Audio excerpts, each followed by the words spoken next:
في كل حلقة هتفاجئ بتحديات ومواقف صعبة، مطلوب مني أتصرف وأطبخ أكلة مبتكرة مهما كان ضيق الوقت أو صعوبة الموقف. بس مع زيت كريستال أنا قبلت التحدي.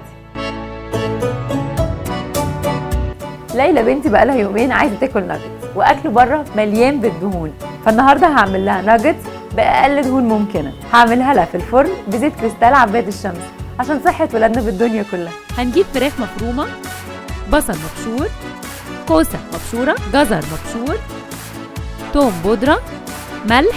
هنعجنهم كلهم مع بعض، ولو حابين تدخلوهم في الكبة ممكن تدخلوهم، ونشكلهم بشكل الناجتس. على الدقيق هنحط معلقتين بقسماط ومعلقة كاري. هناخد الناجتس بعد كده وننزلها في البيض وخليط الدقيق، ونرش عليهم زيت عباد الشمس كريستال. كده عملنا الناجتس بتاعنا، حطينا عليه الزيت، هندخله الفرن يتحمر، نقلبه على الناحية التانية عشان يكمل سوا. هنعمل الناجتس معاها بطاطا مشوية بالزعتر والزيت والملح. كريستال، صحتك بالدنيا.